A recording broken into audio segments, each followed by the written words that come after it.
month. May, June, and July are their windows of opportunity, and they can present in this era. The next window I see for them, for the Omegans, would be March.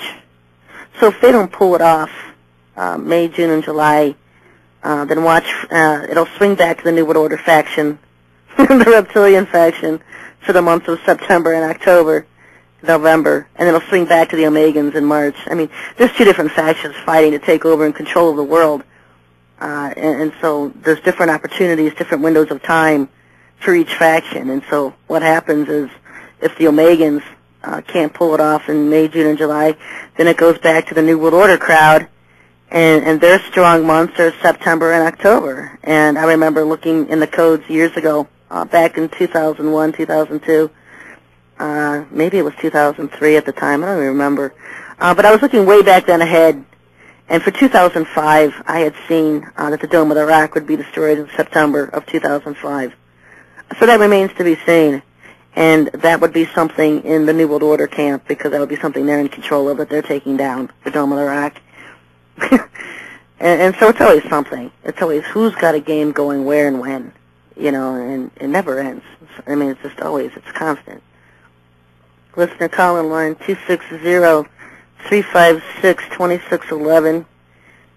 Give me a call, folks. I don't know where John is. Somebody gave John a month off or something. John hasn't called in the last couple of shows. I'm worried about John. I hope he's okay. John's usually a regular part of this show. I hope he's fine. I haven't heard from him. I don't think I ever have heard from him on the internet. The times he does try to contact me, they really hack his computer for doing so. He usually, gets in some problems, computer problems and stuff, and so during the show is about the only time I do talk to him, and so I hope he's okay. I hope he's fine. I want to talk about giants tonight, and, go figure. I spent the whole week on giant material, and some of the stuff that I posted at the Watcher Files, I think you'll find it pretty interesting. And I posted some online books over there that you can read about Freemasonry, the New World Order, Illuminati. A lot of you will send emails about Freemasonry, and so that's a good book to read over there on my site, the Watcher Files, where it talks about Freemasonry and the Illuminati. I also posted an article there that used to be on the Hard Truth website about Masonry and the presidents of our country and how it's all related. So that's a lot of good info I've posted over there. Especially I worked on it all day yesterday. I must have added about 50 pages to the site yesterday. This whole thing about the giants coming is because, folks, Maitreya, Sananda, if the Antichrist returns, he's an incarnated human. It'll be the same thing. He will have a glorified giant body. These beings are giants, and we're not going to see anomalies, I don't think. When you look at the pre-flood giants, there were so many cities of them and so many different species of them, different races, and I'm going to tell you about some of those tonight. But they got tall. In the pre-flood time of Noah, the giants were 180 feet. There was one 180 feet. Some people say he was 250 feet tall. Another one says he was 450 feet tall. But there were two giants that were born from one of the fallen angels. I think it was Semjazar. I can't even remember which one it was. I'm going to get into that a little bit more at a different time on specifics. But you can read about it in the Book of Enoch. Enoch mentions them. And they were the two giants of one of the fallen angels, and that's where they said it was 30 and 33 fathoms tall. And I had somebody send me last week a message in Yahoo saying that it got out to 180 feet.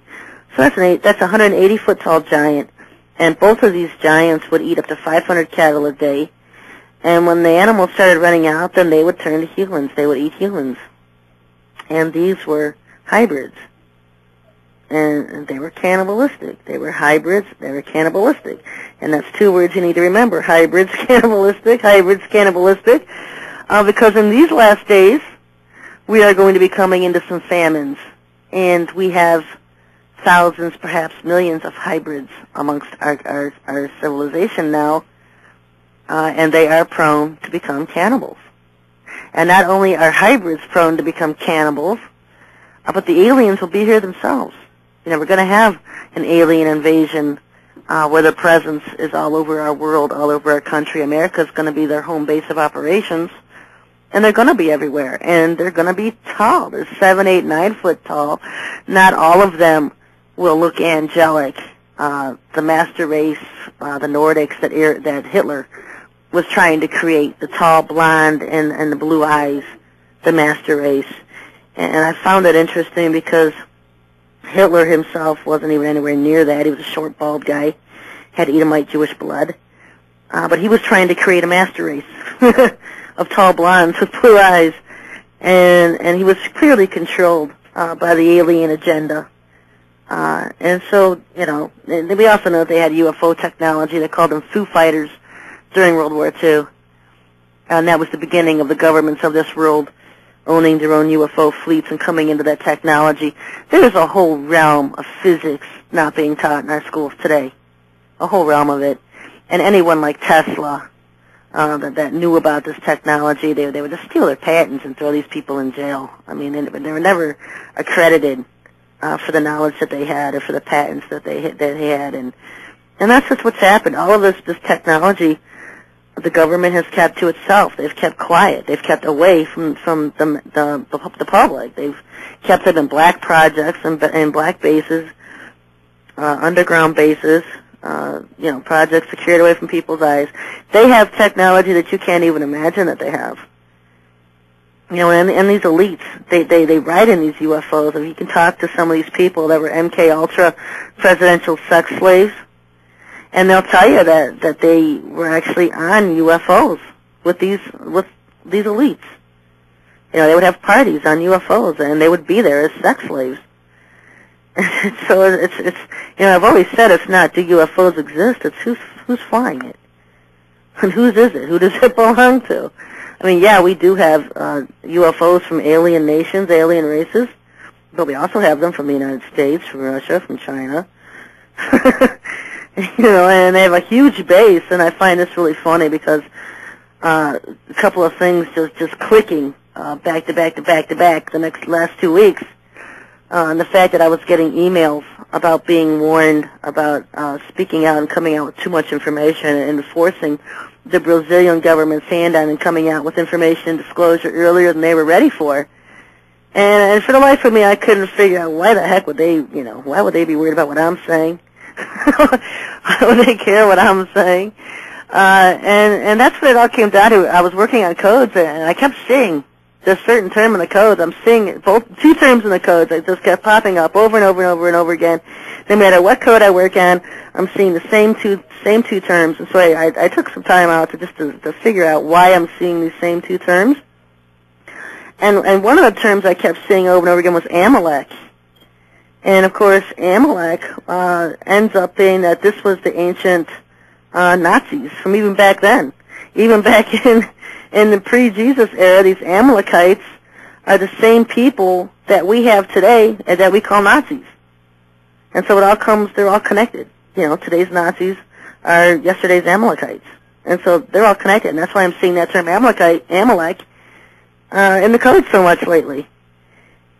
And another term was Belem. B-E-L-E-M.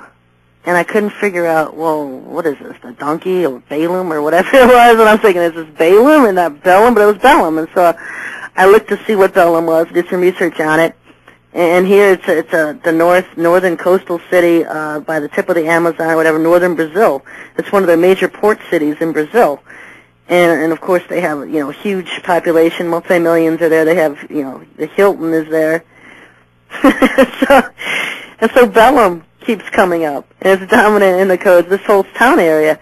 And I had been talking about how in the Brazilian mountains, the Galactic Federation has a huge base there. It's probably the largest on Earth, the Galactic Federation. If you listen to the archives of my show last Tuesday night, I went through and talked about some of the member nations, the member races, alien races, that are involved with the Galactic Federation. and they're located in the Brazilian mountains, and then here I'm seeing Belém. So this has to be the same place where they're at. They're located somewhere in Belém, Brazil.